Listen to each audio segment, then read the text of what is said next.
Bonjour à tous et à toutes et ravi de vous accueillir dans la salle Ampère pour ce premier jour du Paris-Saclay Summit. Alors on sort d'une table ronde passionnante autour des robots, des émotions, de la façon dont ils perçoivent en tout cas nos émotions et nous allons plonger dans la philosophie et les neurosciences avec une rencontre exceptionnelle puisque nous avons une pionnière de ce dialogue. Alors notre invité explore la frontière entre les neurosciences et la philosophie de la pensée, estime que le sujet ne date pas d'hier, Kant lui-même aurait employé l'expression, mais peut-être que parfois il a été mis sous le tapis. Forte des découvertes scientifiques du XXe siècle, la grande neurophilosophe canadienne donne une explication scientifique à nos désirs. Pourrions-nous définir une biologie des passions, donner une origine biologique à la morale? Et à tout cela, elle va répondre dans une position extrêmement confortable qui donne une allure de très à l'aise. C'est avec une grande joie que nous accueillons aujourd'hui Patricia Churchland, professeure émérite de philosophie à l'Université de Californie à San Diego, interviewée par Victoria Guérin, journaliste au Point.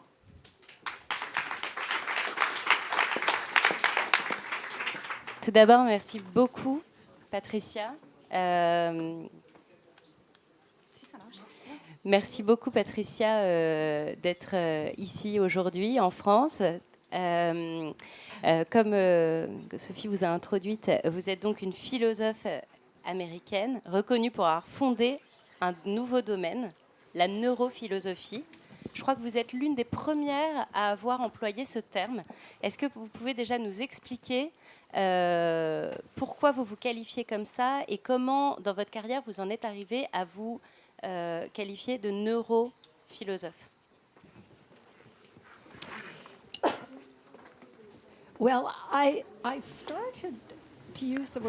Alors, j'ai commencé à utiliser ce mot, neurophilosophie, comme une blague au départ. Je me suis intéressée aux neurosciences pour deux raisons.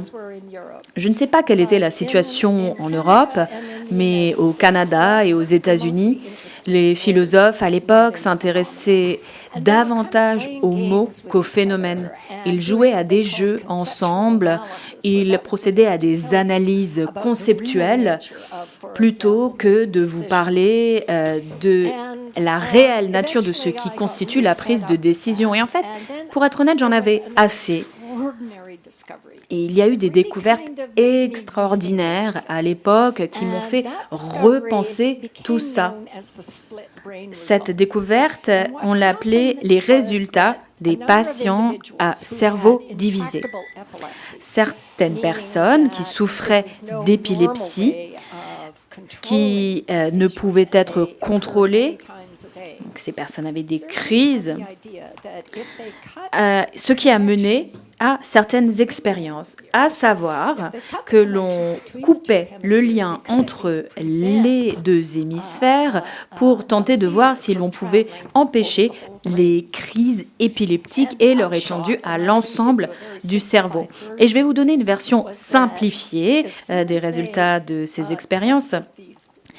En fait, dès lors que les sujets été testé, donc après l'opération chirurgicale, l'hémisphère gauche voyait des choses, disait des choses de ce qui était dit par l'hémisphère droit en même temps. Pour moi, c'était vraiment une découverte monumentale. Cela signifiait que pour les personnes qui estimaient que la conscience était un esprit, eh bien, c'était difficile d'expliquer que suite à une procédure chirurgicale sur un cerveau, on avait en fait deux consciences séparées. Et par exemple, comme saint Augustin pouvait le penser, à savoir qu'il y avait le corps et l'âme, et les deux avançaient en parallèle, eh bien, que penser de cette découverte? Pour moi, il était évident à l'époque que les neurosciences nous aideraient à comprendre profondément ce qui se passait et en fait nous nous appuyions à l'époque sur des croyances, des intuitions sans données et subitement nous avions des données à notre disposition. Voilà comment j'ai commencé à m'intéresser aux neurosciences et en fait les neuroscientifiques m'ont accueilli à bras ouverts, on m'a donné un vrai cerveau à disséquer que j'ai plutôt maltraité, donc on m'en a donné un deuxième. Et vraiment, c'est devenu une nouvelle vie intellectuelle pour moi. Et plus j'ai appris et plus je me suis enthousiasmée. J'ai rencontré un patient, par exemple, qui avait perdu la capacité de reconnaître des visages. Il ne reconnaissait plus sa femme, il ne se reconnaissait plus dans le miroir. Mais ce qui le chagrinait le plus, c'est qu'il ne reconnaissait plus les visages de ces vaches qu'il adorait. Donc, cette idée qu'il y avait une zone particulière dans le cerveau qui était consacrée à cette fonction essentielle me paraissait exactement être la raison qui devrait nous pousser à nous demander quels sont les mécanismes qui nous permettent de fonctionner. Donc plutôt que d'inventer des raisons, tâchons de comprendre. Excusez-moi, ma réponse était longue. What challenges did you face when you started working with neuroscience in philosophy? It wasn't easy, was it? Encore une fois, j'ai eu beaucoup de chance. À l'époque, il y a fort longtemps, Paul et moi, nous travaillions à l'université de Manitoba à Winnipeg. C'était une institution vraiment intéressante.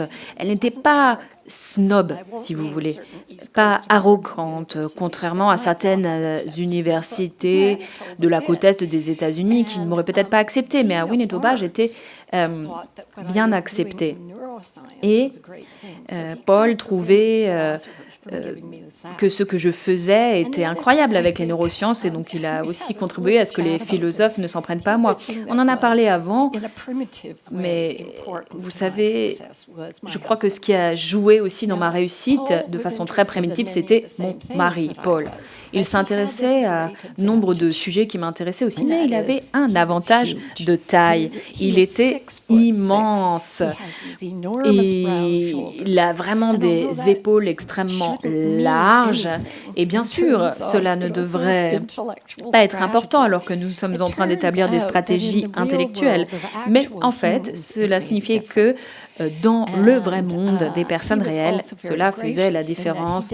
Et par ailleurs, cela ne lui posait aucun problème que je mène tout un tas de projets de neurosciences de mon côté, que j'écrive. Et nous avons vraiment tous les deux beaucoup aimé notre partenariat. C'est important pour nous sur le plan social, mais aussi intellectuel. To try to understand better how neuroscience can help us comprendre le cerveau, understand la conscience, brains and consciousness, et surtout le problème de la morale and que vous avez the beaucoup issue étudié. of morality Patricia that you have studied. nous a gentiment préparé Patricia, un petit exposé à sa façon. Elle m'a dit qu'elle voulait danser peut-être, on va voir ça tout à l'heure, mais en tout cas, elle a préparé quelque chose pour vous aider à mieux comprendre ses travaux. Donc voilà, on peut peut-être commencer à regarder ensemble. Merci beaucoup. Si cela ne vous dérange pas, c'est plus facile pour moi d'utiliser une présentation. Je les ai organisées d'une façon à moitié logique. Disons, je ne veux pas me perdre dans tous les sens. Donc, en 1975, Ed Wilson a constaté que l'évolution de la sociabilité humaine était l'énigme fondamentale de la biologie et je comprenais ce qu'il voulait dire.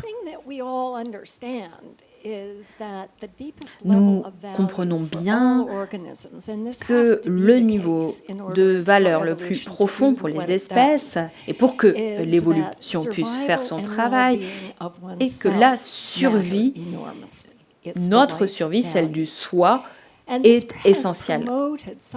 C'est la valeur essentielle. De ce fait, certains biologistes, entre autres Richard Dawkins, considéraient que la sociabilité, en particulier certains aspects qui sont liés aux soins à l'autre, aux préoccupations vis-à-vis de l'autre, eh bien que ces éléments étaient construits et ne pouvaient faire partie de nous naturellement. La générosité devrait être apprise car l'on est égoïste, disait Richard Dawkins. Mais en fait, nous sommes des mammifères, ce qui fait que nous sommes des êtres sociaux. Il existe deux traditions de la morale. Bon, là, c'est vraiment une simplification terrible, mais c'est en vue d'être clair. Donc, on va dire qu'il y a un modèle plutôt légaliste qui dit qu'il y a des règles qui n'ont pas d'exception. Par exemple, Kant qui nous dit qu'on doit toujours dire la vérité. Point. Mais il y a un modèle aussi qui relève davantage de l'instinct biologique, qui est défendu par Aristote, Confucius, Smith, Darwin, Hume, qui nous disent que nous sommes des mammifères et nous avons un instinct de la sociabilité. Ils ne savaient pas ce que cela signifiait sur un plan mécanique, mais nous avons des instincts qui s'activent et qui se transforment en fonction de la société dans laquelle nous habitons. Pendant longtemps, on a considéré, et là, quand je parle de morale, je veux dire que l'on est prêt à subir un coup pour bénéficier à un autre que soi. Donc, ces créatures merveilleuses que nous sommes, les êtres humains, auraient été les seuls à en être dotés. Mais les éthologistes ont collecté des données incroyables sur les comportements des animaux. Là, vous voyez des chimpanzés, mais pour nombre d'espèces très sociables, la consolation, la réconciliation après une dispute, un choix prosocial, l'adoption d'orphelins, et je vous en parlerai plus tard, l'empathie, la punition, l'équité, le contrôle de soi. Tous les mammifères sont dotés à des degrés importants de ces caractéristiques, y compris la coopération et le raisonnement. Et je profite de cette image pour souligner que dans les groupes de chasseurs-cueilleurs, et en fait je connais quelques Inuits très bien, je voulais vous montrer cette photo car il y a nombre de comportements sophistiqués, sociaux, qui n'ont rien à voir avec une entité sacrée, un dieu ou un esprit. La vie sociale des Inuits est très compliquée, très sophistiquée, et je veux vous en dire davantage en vous donnant un exemple. Donc, les Inuits vivent en petits groupes. Et si deux hommes s'intéressent à la même femme et que l'un d'entre eux n'aime pas l'idée de la partager, même s'il n'y a pas de règles strictes en la matière, à savoir de règles qui imposeraient la monogamie, que font-ils pour trouver une solution à cette question? Eh bien, ils mettent en place un concours. Chaque homme doit produire une performance, une danse, une chanson, une poésie. Et donc, le premier homme propose un spectacle et le deuxième suit. Ensuite, les membres du groupe décident de l'homme qui aura proposé la meilleure performance. Et l'homme qui perd, soit doit l'accepter avec grâce et doit reconnaître que la femme ne sera pas sienne, et si ce n'est pas le cas, il doit partir. Et vraiment, quitter le groupe, c'est une sentence de mort. On ne peut pas survivre seul en Arctique pendant très longtemps. Donc, je dirais que c'est une stratégie vraiment brillante et peut-être que certains Américains devraient utiliser cette stratégie pour décider de qui devrait remporter un Oscar. Bon, excusez-moi, je ne devrais pas faire ce genre de commentaires. Darwin, que disait-il de notre sens de la morale ou notre conscience? Il parlait de nos instincts sociaux, de nos habitudes et compétences acquises après la naissance et de la résolution des problèmes. Ces autres philosophes que j'ai mentionnés étaient dans cette même veine. Mais que nous disent les sciences de la nature de la morale? Bien sûr, du point de vue de la biologie évolutionnaire, de la génétique, on peut s'intéresser à cette question, mais aussi du point de vue de la psychologie expérimentale, de l'éthologie, car il y a des animaux qui sont très sociables. Comment s'entendent-ils? On peut l'examiner via l'éthologie. On pourrait aussi avoir recours à l'anthropologie, aux neurosciences, à l'endocrinologie. Mais je pense que ce sont vraiment ces deux derniers domaines qui nous permettent aujourd'hui de commencer à comprendre les mécanismes biologiques qui nous permettent d'apprendre les normes de notre groupe. Alors, nombre d'animaux sont sociables. Là, on voit des abeilles et des poissons, mais aucun de ces animaux n'a la complexité des mammifères. Alors, pourquoi est-ce que les mammifères sont si spéciaux? Eh bien, les mammifères ont le sang chaud. Il y a environ 65 millions d'années, certains animaux ont commencé à apparaître qui étaient capables de générer leur propre chaleur. Bon, là, c'est sans doute un proto-mammifère et cette évolution était extrêmement utile pour ces animaux car ils pouvaient chasser la nuit pendant que d'autres devaient dormir et ils pouvaient aussi vivre dans des climats plus froids. Bien sûr, il y avait aussi des désavantages. L'un de ceux-ci était que pour 1 gramme, un mammifère doit manger 10 fois plus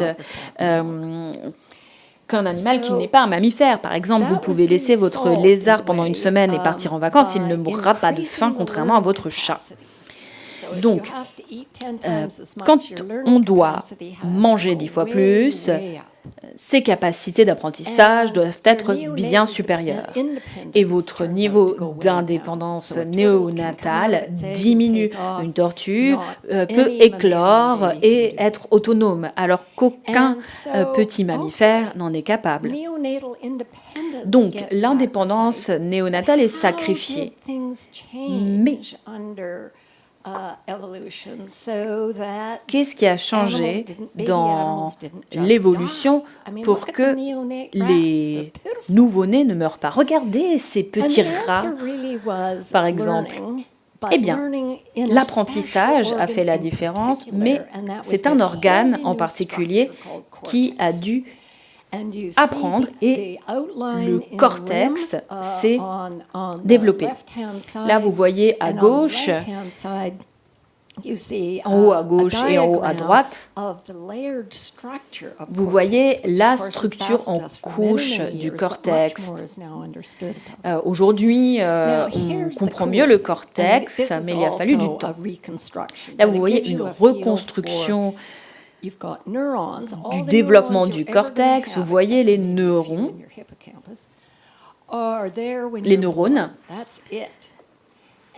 Tout à gauche dans le cortex d'un nouveau-né, et vous voyez au fur et à mesure d'évolution du temps qu'il y a davantage de filaments, d'évolution.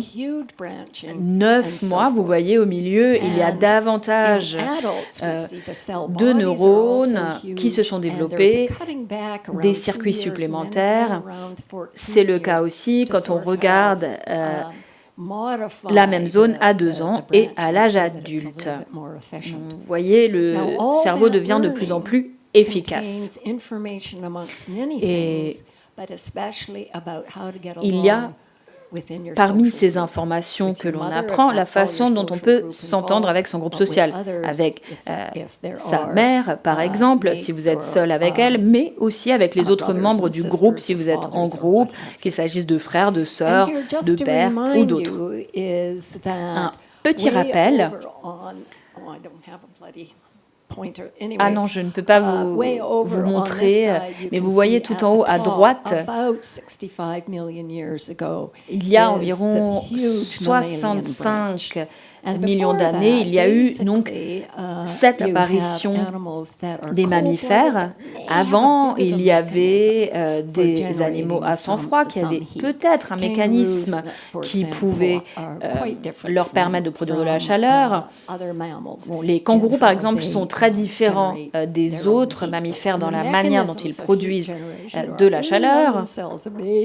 Mais bon, je ne peux pas rentrer en détail sur ce point, même si je dois vous dire que je trouve ça passionnant. Ensuite, regardons ici les différents hominidés. Vous voyez tout en bas qu'il y a une séparation de la branche du chimpanzé, mais nous ne sommes pas les seuls à avoir existé sur Terre. Nous sommes les seuls qui existons toujours. Donc l'Homo sapiens, l'Homo erectus, lui, était très efficace. Il a vécu pendant 1,5 million d'années. Et peut-être d'ailleurs qu'il aura vécu plus longtemps que nous, ça reste à voir. Paul MacLean a résumé, selon moi, l'importance de la sociabilité des mammifères. Ce qui est nouveau avec l'apparition des mammifères, c'est le soin parental, le comportement du jeu, la vocalisation de la séparation et l'attachement aux autres. Bon, je vais devoir accélérer un petit peu car nous avons très peu de temps. Donc, chez les mammifères et les oiseaux aussi, les oiseaux sont également dotés d'un cortex. Il a évolué plus tardivement que celui des mammifères, il n'est pas tout à fait pareil, mais leur cerveau est aussi très complexe à bien des égards. Donc, la sociabilité des mammifères et des oiseaux fait que, on va dire, l'étendue du moi devient ensuite moi et les miens. Et la molécule clé qui va nous intéresser aujourd'hui est l'ocytocine. Vous allez voir, c'est assez simple. Il y a 9 aminoacides organisés dans une séquence particulière.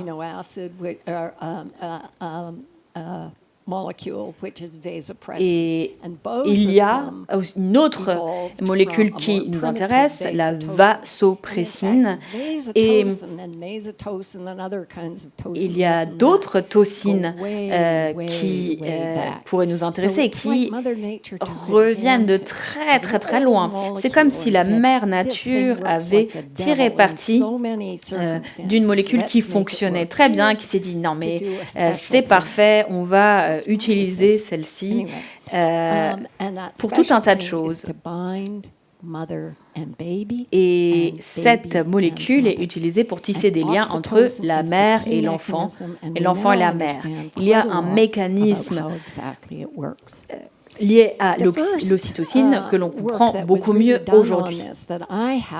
Et l'un des premiers projets sur cette question dont j'ai entendu parler visait à comparer le campagnol des montagnes et le campagnol des prairies et des différences entre ces deux espèces. Donc les campagnols des montagnes se rencontrent, se reproduisent et se séparent. Elles restent avec les enfants et lui repart vers d'autres aventures. Alors que les campagnols des prairies se rencontrent, se reproduisent et restent ensemble pour toujours. Le mâle aide à la femelle pour ce qui est de prendre soin des enfants. Oui, peut-être que l'un ou l'autre aura des aventures à côté de la relation, mais en tout cas, un lien à vie les réunit. Et même lorsque les enfants ont grandi, lorsqu'ils sont adolescents, si vous voulez, ils restent au sein de la famille, se font d'autres amis dans une communauté plus large. Donc, vraiment, la sociabilité de ces deux espèces est extrêmement différente. Et donc, ce chercheur s'est intéressé au mécanisme qui pouvait expliquer cela. Donc, vous voyez deux cerveaux, le campagnol des montagnes à gauche, le campagnol des prairies à droite. Ensuite, vous voyez les récepteurs de l'ocytocine, donc en haut, et en bas, les récepteurs de la vasopressine. Est-ce que ça fonctionne? Oui. Donc regardez ces deux zones. C'est ce que l'on appelle le noyau. Les noyaux accumbens. Et donc vous voyez où sont situés les récepteurs de la vasopressine.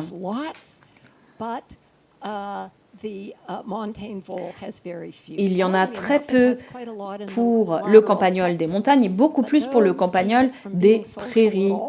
Et donc c'est assez intéressant de voir la différence entre ces zones par rapport au niveau de sociabilité de ces deux espèces. Donc maintenant, on sait où se trouvent ces récepteurs et l'importance de ces molécules. Vous vous en doutez, les chercheurs ont mis en œuvre nombre d'expériences pour ajouter des récepteurs ou les cacher, et il est devenu ou les supprimer, il est devenu évident que ces deux molécules, ocytocine et vasopressine, étaient responsables de la création de liens entre la mère et l'enfant. Donc, chez les mammifères très sociaux, il y a donc le soi, moi et ma famille, donc puis moi, ma famille et mon entourage, mes amis ou mes proches, si vous voulez. Alors, je ne sais pas si ce tableau va être très utile, mais je voulais mettre en avant donc ces molécules qui se terminent en tocine, qui sont très anciennes, comme je vous l'ai dit, mais qui ont évolué dans le temps. Jusqu'à ce que l'on parvienne aux mammifères. Vraiment, ces molécules, à partir des mammifères, car de nouvelles structures se sont créées, ont pu permettre nombre d'autres mécanismes. Donc d'un point de vue de l'évolution, c'est vraiment essentiel. Bon, ces proto-mammifères n'existent plus aujourd'hui. Ils n'étaient pas capables de survivre face à l'apparition de nouveaux mammifères. Alors, je vais essayer de recommencer. Là, en haut, vous voyez les zones du cortex. Est-ce que vous voyez ce que je suis en train de montrer? Donc, ces régions, ce sont celles à partir desquelles l'ocytocine est libérée. Là, vous voyez cette petite forme Y. Il s'agit des récepteurs de l'ocytocine. Et les flèches noires, ce sont les projections d'ocytocine. Donc, vous pouvez constater qu'à partir de ce noyau paraventriculaire, il y a nombre de projections de l'ocytocine dans toutes les directions. Alors, je ne sais pas si vous avez participé toutes et tous à la discussion sur les émotions, mais vous voyez que ces projections d'ocytocine partent à cet endroit-là qui est lié aux émotions telles que la peur. Donc, nous avons commencé à partir de là à comprendre certains des mécanismes de la sociabilité. Et l'ocytocine et la vasopressine ne sont pas les seuls à participer à ces mécanismes, mais aussi le système de récompense. Bon, là, j'utilise cette image pour vous rappeler que le système de récompense est sollicité ici, car apprendre des normes sociales a tendance à faire se sentir bien les mammifères. Alors, l'ocytocine, que fait-elle sur le plan neurobiologique? Eh bien, il y a une diminution de la peur, des postures défensives. Il y a également une augmentation des niveaux de confiance et de soins, et il s'agit d'un excellent tampon contre le stress. Il est vraiment intéressant de constater, là vous voyez tout en bas, un groupe de chimpanzés qui s'entend très bien, qui est en train de partager un repas. Et Richard Dawkins, je crois, serait très surpris en regardant cette image. Là, regardons ces petits castors, ce sont des rongeurs, il faut le garder à l'esprit, mais ces castors se rencontrent, se reproduisent et restent ensemble pour toujours. Les mâles et les femelles sont très attachés également à leur descendance. Il en va de même pour les marmoussets ou ouistiti qui se mettent en couple pour la vie et ont un lien très fort à leur progéniture. Je voudrais parler d'une expérience qui a permis de tester certains aspects de l'attachement et qui visait à changer l'environnement de nouveau-nés. Donc, la conclusion ici est que s'il y a peu de soins parentaux vis-à-vis d'un enfant, dans le cas présent, un petit rat, il y a une diminution de comportements sociaux typiques. Par exemple, une femelle qui n'aura pas accès à des soins parentaux de qualité sera une mauvaise mère. Il y a aussi diminution des récepteurs de l'ocytocine. Et là, ce que vous voyez avec les lignes en pointillés, c'est une augmentation de la méthylation de l'ADN, ce qui signifie que l'ADN qui est lié au récepteur de l'ocytocine est éliminé. Et si donc cette femelle ne bénéficie pas de soins, qu'elle n'est pas léchée, nettoyée, caressée, ensuite, il n'y aura pas l'expression du gène de l'ocytocine et donc cette femelle ne sera pas capable d'assurer ses fonctions parentales si elle a des petits. Donc je ne sais pas et je ne pense pas que nous devons tirer des conclusions sur les enfants humains, car nous savons que certains bébés peuvent être séparés de leurs parents pendant quelques heures et s'en sortiront bien. Donc il y a bien sûr des différences. Alors, est-ce que j'ai le temps encore? Oh yeah, I think it's okay. Food sharing also raises oxytocin levels. And it really is believed, again, here, now we're thinking about neural mechanisms, not Je just parle de about mécanismes behavior, neurobiologiques et going pas simplement des comportements. Mais il semblerait que ce qui se passe lors d'un partage d'aliments, les mécanismes qui soutiennent l'attachement mère-enfant sont également utilisés pour se faire des amis et renforcer les relations avec d'autres dans le groupe. Ici, je voulais également aborder un point qui est toujours très surprenant pour beaucoup de personnes. C'est lié à une étude conduite par Chris Batch, un chercheur allemand qui a étudié les chimpanzés dans le monde sauvage. Et au long de plusieurs années, il s'est rendu compte, il a rencontré 5 cas différents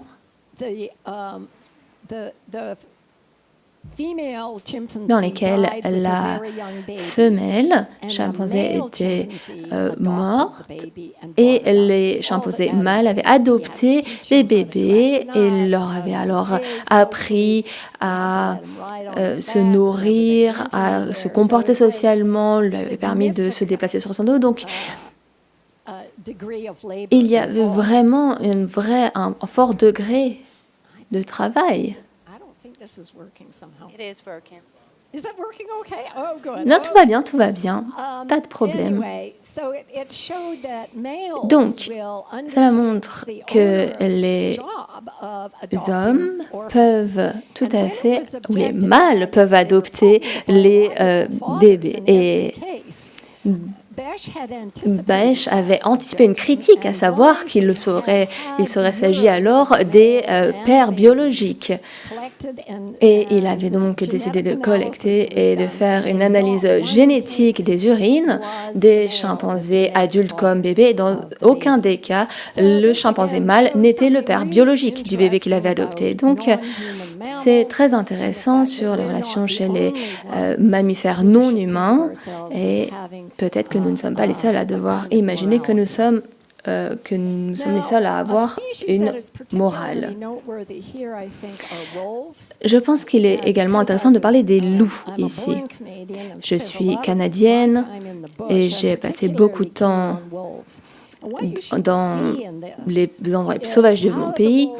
Et donc, j'ai beaucoup étudié les loups. Et on peut voir ici comment ils se positionnent. Ils sont tous là, comme vous le voyez, et ils savent parfaitement à quel endroit ils doivent se trouver et ce qu'ils vont devoir faire. Et comment les choses vont-elles se dérouler? Eh bien, après un moment, après avoir laissé ces animaux avancer, ce loup-là va commencer à attaquer les petits, puis le caribou va s'attaquer, va se concentrer sur ce bébé, et alors les autres vont attaquer par derrière, et ce sera la fin de l'attaque. Et ils auront ainsi gagné et obtenu et vont tuer les 3 individus. Et vous voyez ici qu'il y a des plus jeunes qui sont autour et qui regardent, qui apprennent tous les mouvements, tous les signaux corporels, tous les sons envoyés par les adultes. Et ainsi, ils vont apprendre à mener ce type d'attaque.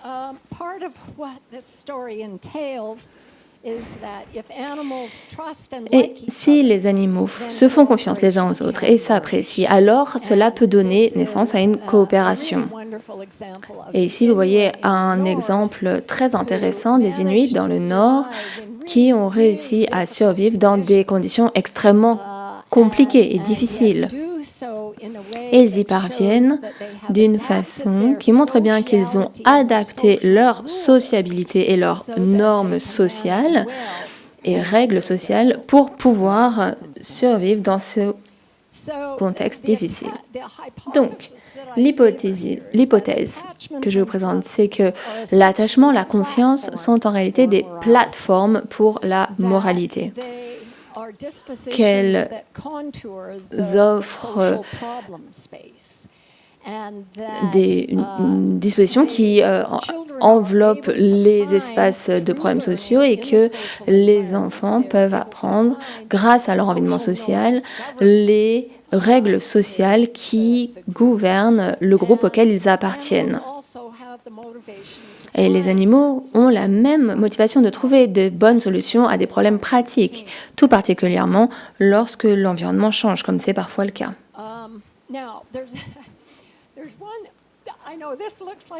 Alors je sais que cette diapositive semble complètement étrange dans cette présentation. Eh bien, c'est parce que nous avons l'impression que l'on ne peut pas parler d'un concept à moins de l'avoir précisément défini et dans son intégrité.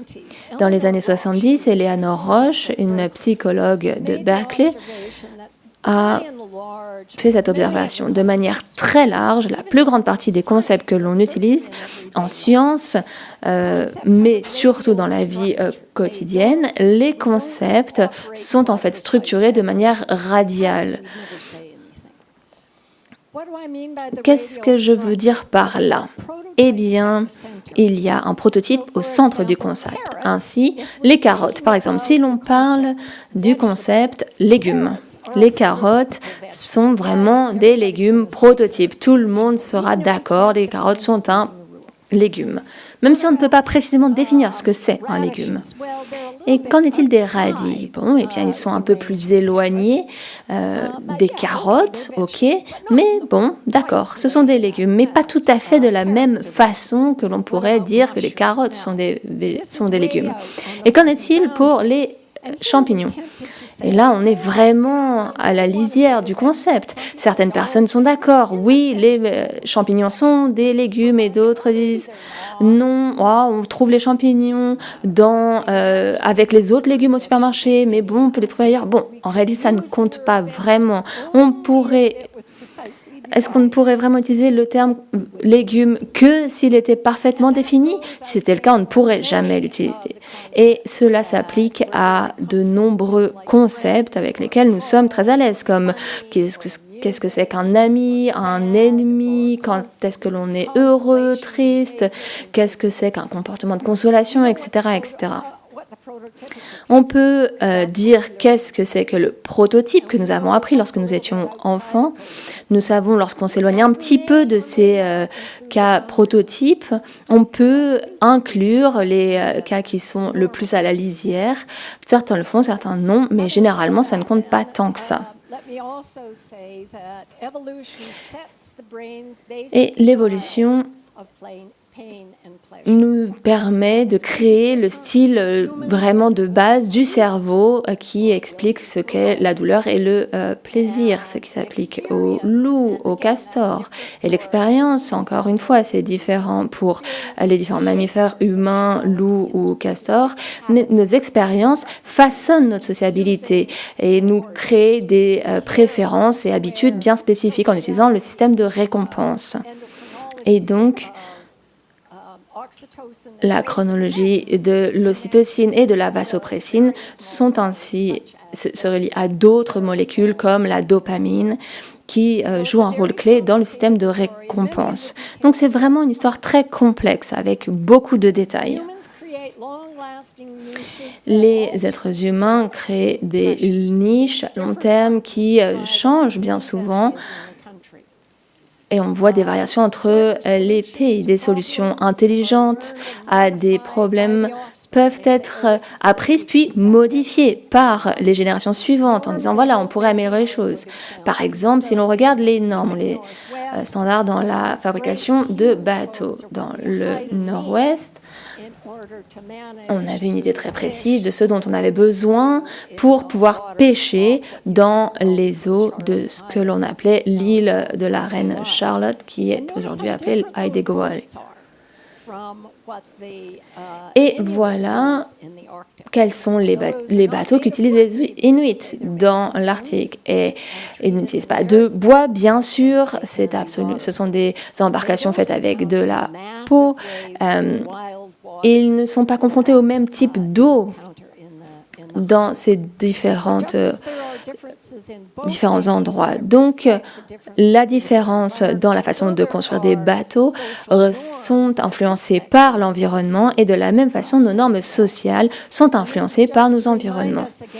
Ici, je voulais nous rappeler ces deux traditions complètement différentes lorsque l'on parle de la nature même de la moralité, avec le modèle légal, juridique, qui n'est peut-être pas la meilleure terminologie de Moses, Kant et saint Thomas. Et bien sûr, on a tous entendu cette règle vous pouvez tout simplement essayer de maximiser le bonheur de tous et tout ira pour le mieux dans le meilleur des mondes. Et bien sûr, l'autre modèle est le modèle basé sur les décisions sociales. Il y a toujours eu des problèmes avec ce premier modèle, le modèle légal ou juridique. Par exemple, quelles sont les règles fondamentales? Parce qu'il est toujours facile de trouver des contre-exemples à ces règles. Et lorsque l'on parle de la vie sociale, il est important de garder à l'esprit qu'elle est très complexe parce que les normes sont parfois en opposition avec nos préférences. Des normes peuvent s'opposer les unes aux autres. Les normes varient d'un individu à un autre, peuvent également varier pour nous-mêmes.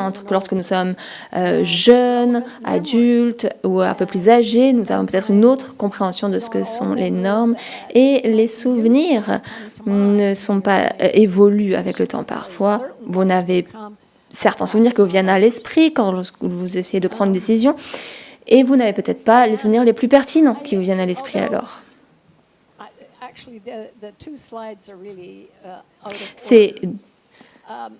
2 diapositives. Je vais les prendre dans l'ordre. Donc, qu'est-ce que le raisonnement d'un point de vue psychologique ou neurobiologique? Nous n'avons pas encore de réponse à cette question.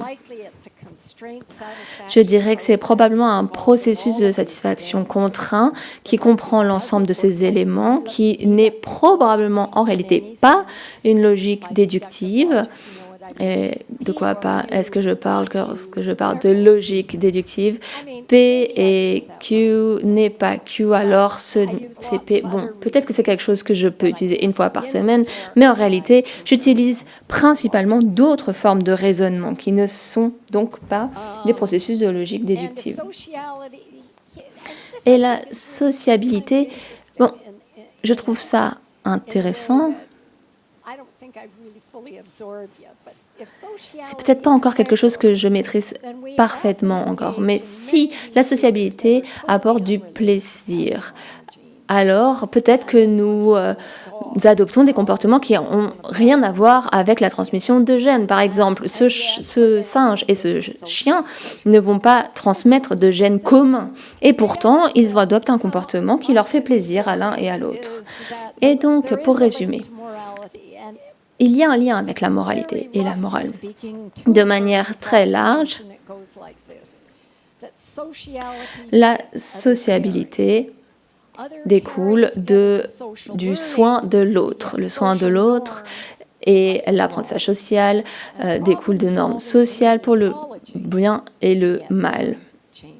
Et la résolution de problèmes implique des changements dans les normes. Et voilà ici un orang-outan et un chien qui sont devenus amis très proches. L'orang-outan était dans un zoo, le chien semblait être abandonné et s'est retrouvé là un jour et tous deux sont devenus amis. Ils partagent leur nourriture, ils jouent ensemble, ils nagent ensemble et ils passent vraiment le maximum de temps ensemble. Thank you very much, Patricia. Je me suis permis de ne pas vous couper parce que je crois qu'il est très précieux d'avoir vos mots sur vos travaux qui sont très complexes et je pense que tout le monde a apprécié cet exposé. Merci infiniment. J'ai une question qui me vient comme ça. Est-ce que vous pensez que la neurophilosophie pourra un jour fournir une explication complète de la conscience humaine? C'est la question qu'on se pose en tout cas après avoir vu... Oh, sorry. Do you think that neurophilosophy could one day provide a complete explanation of human consciousness? Pas, j'étais sûre. Yeah. Ah, la conscience.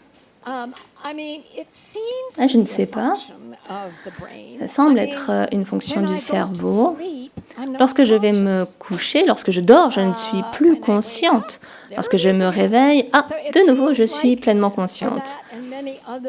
Pour cette raison et tant d'autres, la conscience semble être en effet une fonction du cerveau. Il y a de nombreux philosophes qui, sans connaître la neuroscience du tout, disent « Ah, nous avons absolument besoin d'une nouvelle approche de la physique », mais sans données, vous n'êtes qu'une personne avec votre propre opinion. Vous avez besoin de données pour appuyer ce que vous pouvez dire. Et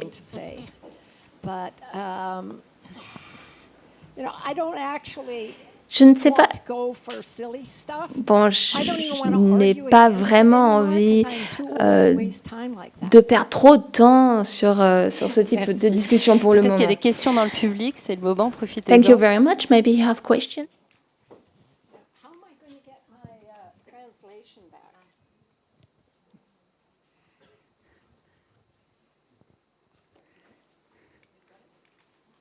Vous l'avez?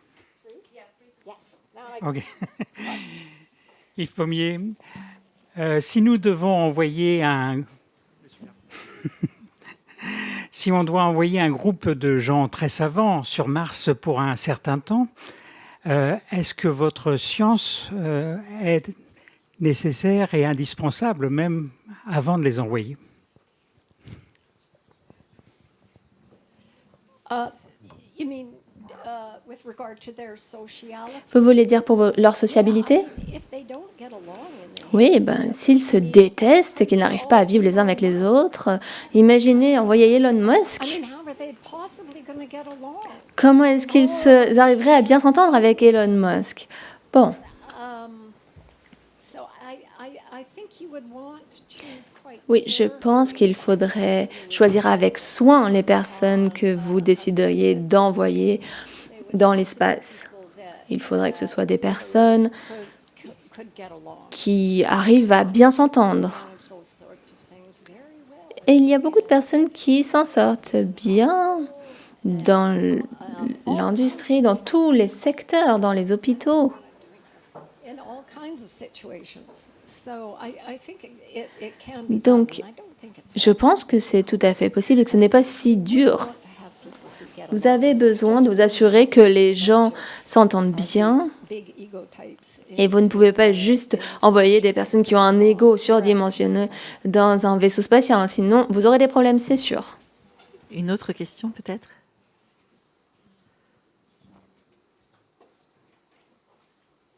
Non?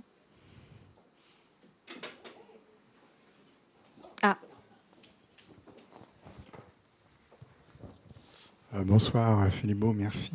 Comment pourriez-vous expliquer que des groupes sociaux forts par le fanatisme soient immoraux? Je pense à ce qui s'est passé au XXe siècle, où finalement des groupes très unis n'ont pas du tout fait du caring, c'est le moins qu'on puisse dire. Yeah. You know, I have no idea. Bon, je n'ai pas de réponse, très honnêtement.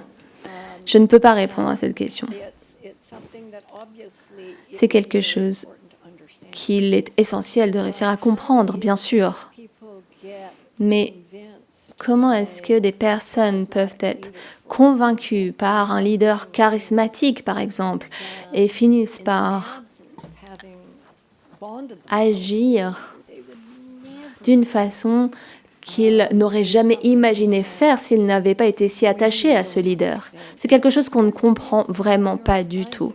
Et d'un point de vue neuroscientifique, c'est très difficile de comprendre comment l'étudier. we have an animal model. Pour le moment, nous n'avons pas de modèles animaux. Yes, in the wolf pack, for example. Bien sûr, dans une meute de loups, par exemple, il y a toujours un couple femelle-mâle qui soit un mâle ou une femelle alpha. Probably has the right smell and he's Mais pourquoi sont-ils dans cette position? Peut-être en raison de leur taille, de leur odeur, peut-être parce que et ce sont ceux qui ont le plus de connaissances sur comment gérer des situations difficiles pour la meute. human trait. Mais je ne sais pas s'il y a vraiment un équivalent dans le règne animal de ce trait humain, très spécifique. Et si on ne peut pas l'étudier, on ne pourra pas vraiment Très répondre à cette brièvement. question. Very quickly. According to you, is there Selon vous, another y child-born a-t-il failure in the une autre, Earth and humanity relationship? y a-t-il In Earth and humanity relationship? une erreur, un manquement Is a mother bond dans l'attachement mère-enfant? Failure? and it can fail. Yeah. But Would you apply this way to say things to Earth and humanity? Est-ce que vous l'appliquerez à ce qui se passe sur Terre et l'humanité? Non, pas à l'humanité dans son ensemble. Il y a beaucoup de parents qui sont très attachés à leurs enfants et vice-versa. Je crois que je ne comprends pas I'm forcément just votre question. making a comparison Je fais une between comparaison mother and child, entre and la Earth mère and et l'enfant humanity. et la Terre et l'humanité. Planet Earth. Planet Earth and humanity, a link between planet Earth and humanity. I'm sorry. No wonder I was said dumb things. Ah, désolée, je n'avais pas du tout compris. No, I don't think there's anything there. Ah non, je ne crois pas vraiment qu'il y ait quelque chose à étudier de ce côté. Je sais bien, nous savons tous et toutes que c'est ici que nous devons vivre. Mais c'est une question intéressante. Par exemple, j'ai vécu dans une ferme jusqu'à ce que j'ai 18 ans. Farm area, you know, still Et cette région in the sense that est toujours très importante pour moi. J'ai encore un fort sentiment d'attachement à cette. Je ne sais pas si c'est lié à l'ocytocine ou à d'autres éléments. Maintenant que je comprends votre question, je la trouve effectivement très intéressante.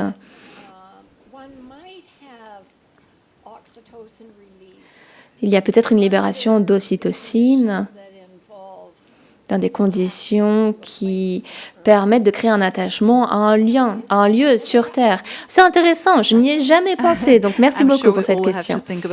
Eh bien, je suis sûre que nous allons tous nous poser cette question, mais malheureusement, nous arrivons à la fin de notre session. Merci beaucoup pour cette table ronde très intéressante.